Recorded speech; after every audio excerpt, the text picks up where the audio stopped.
आम आदमी पार्टी का सीधा आरोप है कि हिंदू बच्चों को लेकर भी अब बीजेपी ने राजनीति शुरू कर दी। लेकिन सवाल यह कि क्या रिंकू की लाश पर सांप्रदायिक राजनीति नहीं शुरू हो गई? उसकी हत्या पर धर्म कौन तलाश रहा है?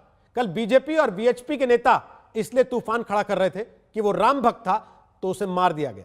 यहां यह भी समझना होगा कि 2015 के अखलाक मर्डर केस जैसे मामलों में राजनीति इस बात पर हुई थी कि माहौल सहिष्णु है या नहीं।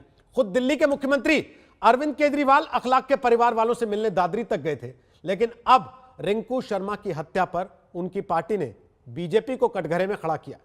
इसलिए आज दंगल का मुद्दा है कि रिंकू राम भक्त, लेकिन हत्या पर राजनीति मस्त। पहले रिपोर्ट देखिए।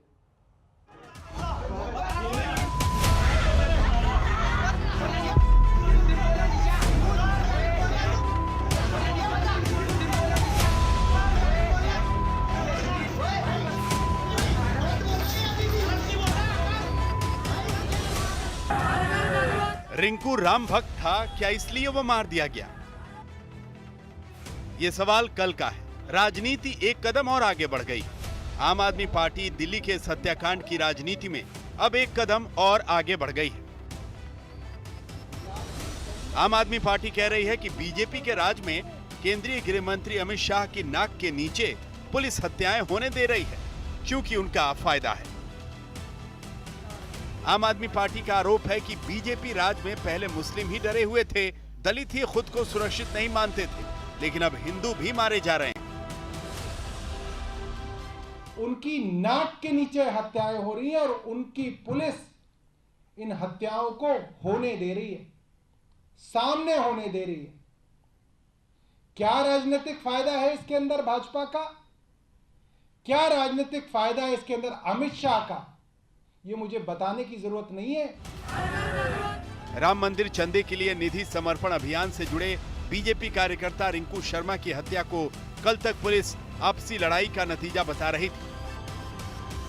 मुस्लिम समुदाय से आने वाले सभी पांचों आरोपियों को पुलिस ने गिरफ्तार कर लिया था, लेकिन धार्मिक वजह से हत्या के आरोपों को लेकर रिंकू के घर वालों, बीजेपी वीएचपी नेताओं की प्रतिक्रियाओं से उठे तूफान के बाद मामला दिल्ली पुलिस की क्राइम ब्रांच को सौंप दिया गया है। इस बीच जब क्राइम ब्रांच नए सिरे से जांच शुरू कर रही है, तो आपकी राजनीति के नए एंगल के बाद उसे आईना दिखाने के लिए कांग्रेस नेता अभिषेक मनु सिंघवी सामने आए। उन्होंने 2015 का दिल्ली के सीएम अरविंद केजरीवाल का वो ट्वीट निकाला जिसमें उन्होंने यूपी के दादरी कांड में मारे गए अखलाक के घर जाने की घोषणा की थी। अभिषेक मनु सिंघवी ने केजरीवाल से पूछा कि क्या रिंकू शर्मा के घर वालों से मिलने का कोई प्लान है? मंगोलपुरी दादरी के पास है। दोनों वारदात जघन्य है, लेकिन याद दिला रहा हूं, अगर कोई यूपी जा सकता है तो अपने राज्य में जरूर जा सकता है। इस बीच बीजेपी कह रही है कि रिंकू शर्मा को इंसाफ मिलना चाहिए।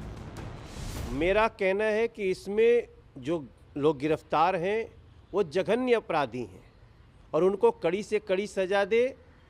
हमारे जो लोकल दिल्ली की सरकार है वो इसमें भेदभाव जो कर रही है वो मन को पीड़ा देने वाला है और दिल्ली इससे बहुत परेशान है। हत्याओं पर सांप्रदायिक राजनीति से किसी का भला नहीं होता, लेकिन रिंकू शर्मा की हत्या पर फिर से लाश का धर्म ढूंढा जा रहा है। पंकज जैन के साथ हिमांशु मिश्रा, दिल्ली आज तक। नमस्कार, मैं हूं अंजना ओम कश्यप। हमें उम्मीद है ये वीडियो आपको पसंद आया होगा। लेटेस्ट खबरों के लिए यूं ही देखते रहिए आज तक और इस वीडियो के पसंद आने पर लाइक, शेयर एंड सब्सक्राइब करना ना भूलें।